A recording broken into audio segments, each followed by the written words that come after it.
from the heart of Delta State. You are tuned in to Srtv Asaba.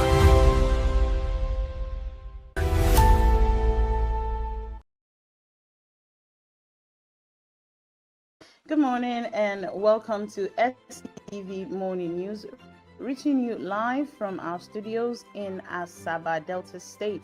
It's Thursday the 27th and I'm Obawa Gebeljoy. Thank you so much for joining us this morning as we bring you the stories making headlines across the country and beyond.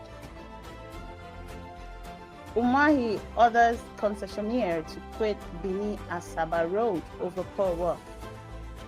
Dangote raises petrol price to 1,200 naira per litre despite crude oil decline. Atiku challenges the federal government to investigate and prosecute him over alleged $16 billion power spending. Malami inaugurates 600-member ADC campaign council in Kebbi. Police burst transnational crime syndicate and they recover stolen Lexus SUV. Canada hits U.S. goods with retaliatory tariffs. Peter Obi mourns Dolly Parton, says her greatness went beyond music. Those are the headlines, and now the news in detail. We start with infrastructure. The Minister of Works, David Umahi, has ordered the concessionaire handling the Bini Asaba Road to quit the project over what he described as poor performance. He also directed the company blockages along the road to restore the free flow of traffic. Speaking at the stakeholders meeting in Benin, Edo State, Umahi said the federal government would assess the work carried out on the project, excluding what he described as negative work. He also directed the reconstruction of affected sections and the provision of a proper stormwater drainage system. Moving on to politics, the Nigerian Democratic Congress, the NDC, says it has yet to produce a recognized governorship candidate for Kaduna State ahead of the 2027 election, despite competing claims by former Senator Danjuma Laha and lawyer Muhammad Abbas. The state chairman, Evangelist Mordecai Ibrahim, said the controversy remained unresolved after his withdrawal from the race. He explained that the party would need to conduct a substitution primary to produce a valid candidate in accordance with the Electoral Act.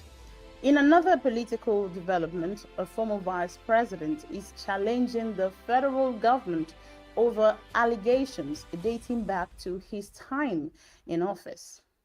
Former Vice President Atiku Abubakar has challenged the federal government to investigate and prosecute him if it has evidence linking him to the alleged $16 billion power expenditure during his time in government.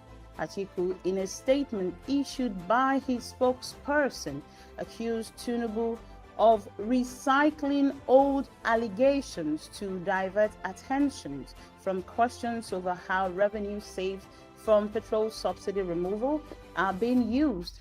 He insisted that previous investigation has not produced evidence of wrongdoing against him. Meanwhile, Atiku called on the government to account for the resources generated since subsidy removal, saying Nigerians continue to face higher petrol, transport, and food costs. In another political development, the chairman of the Kuje Area Council in the Federal Capital Territory, Danjuma Shekolo, has clarified his earlier comment asking residents to support the All Progressive Congress or leave the council. Shekolo said the remarks, which attracted criticism after a video of him went viral, were taken out of context. He explained that they were made during a meeting with APC youths and loyalists while discussing local development and community welfare. Meanwhile, another political controversy has emerged in the Federal Capital Territory. Okai Austin, a chieftain of the African Democratic Congress, has called on the Minister of the Federal Capital Territory, Nyesom Wike, to caution the chairman of Kuje Area Council, Danjuma Shekolo, over comments, as he described, as divisive. Okai, a human rights activist, was reacting to a viral video in which Shekolo allegedly warned residents who do not support the ruling All Progressive Congress to leave the area council. He described the remarks as dangerous and capable of heightening political tensions in the Federal Capital Territory. He urged the council chairman to exercise restraint and promote tolerance and inclusiveness, stressing that political differences should not be allowed to undermine peaceful coexistence amongst residents. Still on politics, activities ahead of the 2027 elections are gathering momentum in Kebbi State. Former Attorney General of the Federation and Minister of Justice Abubakar Malami has inaugurated a 600-member campaign council of the African Democratic Congress, ADC, in Kebbi State ahead of the 2027 general elections. Malami charged members to work together to build a strong grassroots structure across the state's 21 local government areas. He urged the council to prioritize unity, reconciliation, and issue-based politics while avoiding tribalism, hate speech, and personal rivalry. He described the appointment as a call to service rather than a reward, urging members to take the party's message to communities, to wards, and polling units. And that's it on the political scene. We now move on to business news.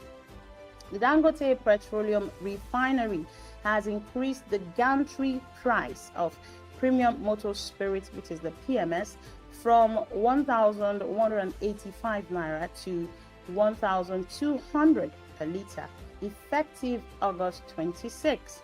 The latest adjustment represents a 15 naira increase and comes barely days after the refinery raised its price from 1,165 naira to 1,185 naira per litre. The increase comes despite a recent deadline in international crude oil prices. The developments could lead to higher pump prices as marketers factor in transportation and other downstream costs, with petrol expected to return to an average of about 1,250 naira per litre. And still on the economy, a policy think tank is warning that a proposed return to fuel subsidy could discourage foreign investment.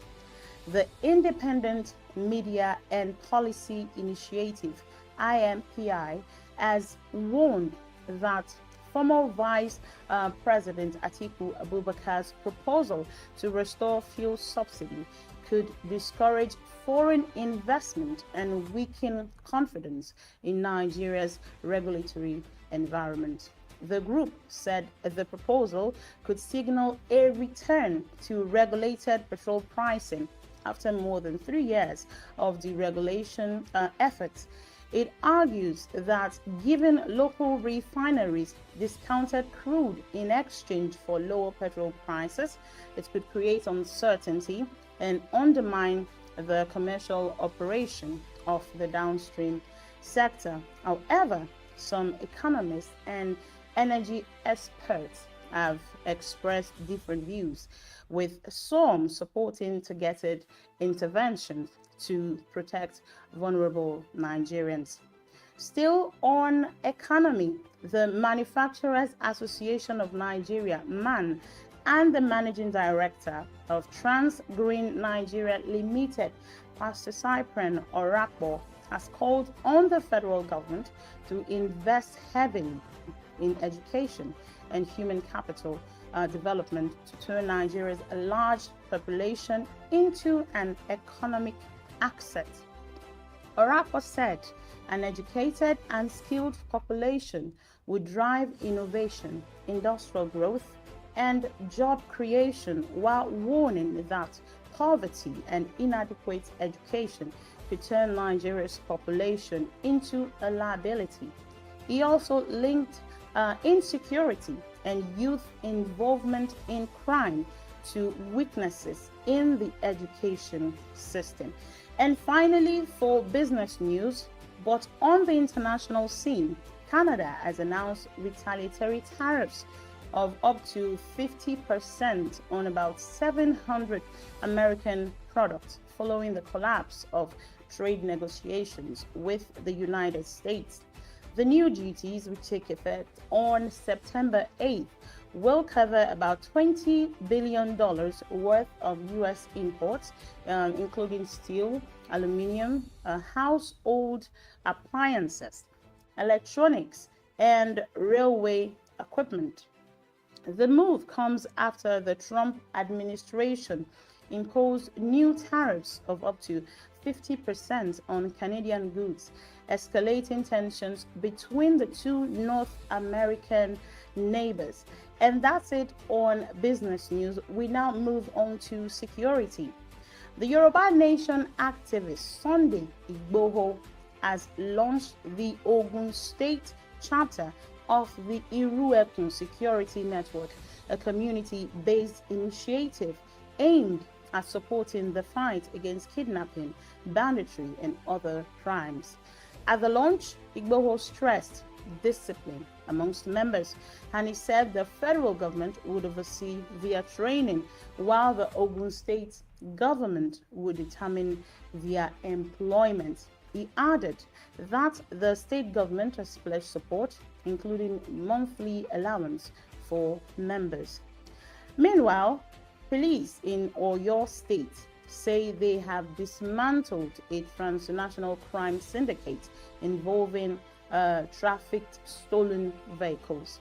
The Oyo State Police Command says it has dismantled a transnational criminal network allegedly involved in trafficking stolen luxury vehicles across Nigeria's borders. 2 suspects were arrested during an intelligence-led operation, while a stolen Lexus RX 350 SUV was recovered. Police also found laptops, an iPhone, wristwatches, and jewelry belonging to the victim. The command says investigations are continuing to identify and arrest members of the syndicate. In another development, police in Anambra State, they've arrested a 20-year-old man over the alleged murder of his father. A 20-year-old Pascal Ogbogu has been arrested in Anambra State for allegedly killing his 56-year-old father with a machete in Abatete, Idemili North local government area. The police said the incident occurred on Tuesday evening, with the victim found dead in a room with a deep machete wound to the throat. The suspect allegedly fled the scene, but was arrested in the early hours of Wednesday with the help of family members and community vigilantes. The remains of the deceased have been deposited at a mortuary for preservation and autopsy, while the suspect has been transferred for further investigations. Still on security, the Federal Capital Territory Police Command, they have denied reports of alleged kidney sales in Abuja. The Federal Capital Territory Police Command, they say they denied receiving or confirming any reports about the alleged sale of kidneys by young people in the Nyanya area of Abuja.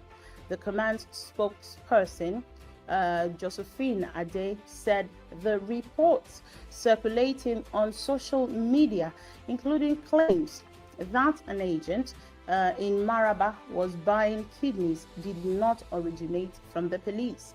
She urged residents to disregard the reports and avoid spreading unverified information capable of causing fear and panic.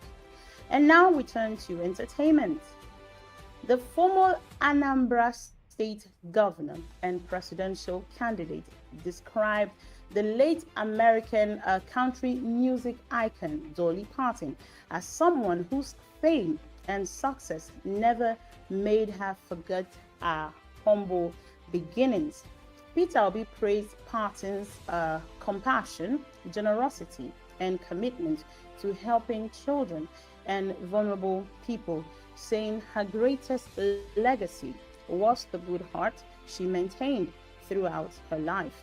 Moving on, Funke Akindele and her former husband, JJC Skills, have been spotted together in Paris, France, during a family holiday with their twin sons. The videos were shared online. It shows the former couple and their children visiting a shopping center and the Eiffel Tower, with JJC Skills describing the outing as family time. Let's take a look.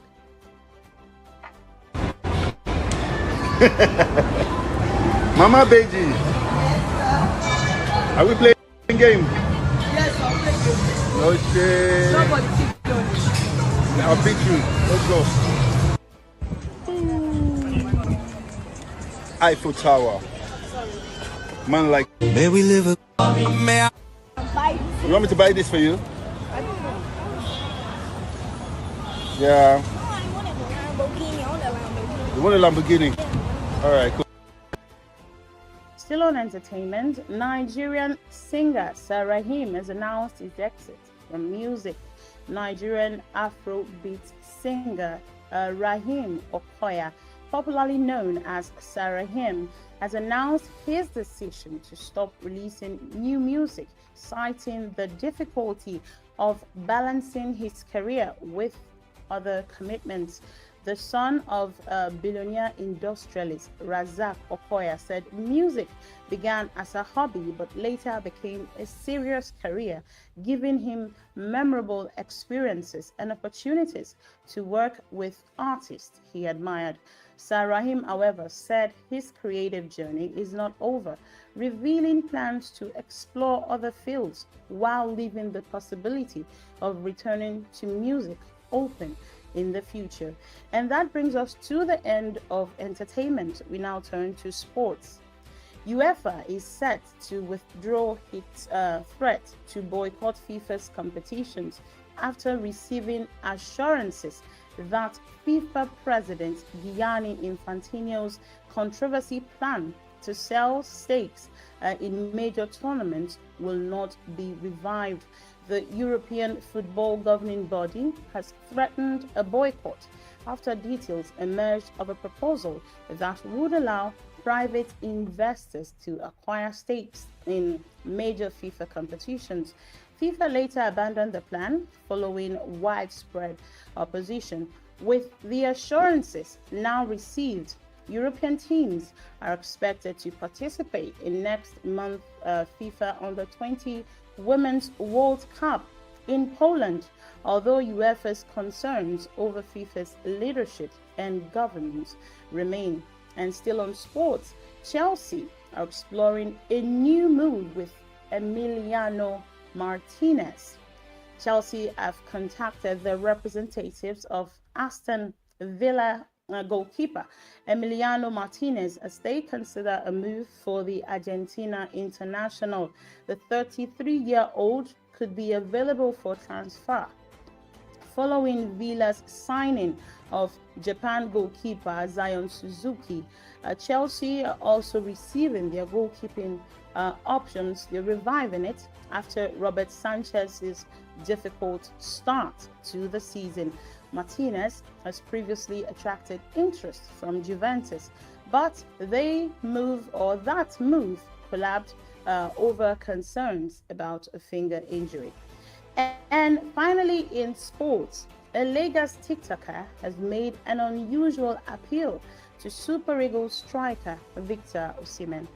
A Lagos-based TikToker, Kesari Okala, has appealed to Super Eagles forward Victor Osimhen to help him with a car.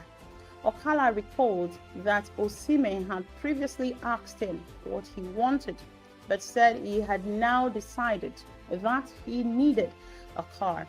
He also thanked the footballer for the 1 million naira he had earlier given him as transport fare. The TikToker also appealed to social media personalities Tunde Ednut to help draw Osimhen's attention to his request. And that's a wrap to sports. Before we go, here's the weather outlook for Thursday, August 27, according to the Nigerian Meteorological Agency, NIMET. In the northern states, isolated thunderstorms with light rainfall are expected in the morning, while moderate thunderstorms are forecast over parts of the northeast, Kano, Katsina, Kaduna later in the day. Across the central states, cloudy conditions with chances of morning rainfall are expected, followed by isolated thunderstorms and moderate rainfall in the afternoon and evening. For the southern states, cloudy skies with chances of light morning rain are expected in parts of the region, with light rainfall forecast over most southern areas later in the day. NIMET advises residents in low-lying areas to be cautious of temporary flooding, while motorists should exercise care during rainfall due to reduced visibility and slippery roads. The public is also advised to avoid open spaces during thunderstorms. And that wraps it up on today's SRTV Morning News. Thank you for starting your day with us and for staying informed. Remember to stay safe, stay connected, and make today a good one. Coming up at 10 a.m. is State of the Nation with Daddy Chris. Stay tuned. I'm Obawangebe Joy. Have a lovely Thursday. Good morning.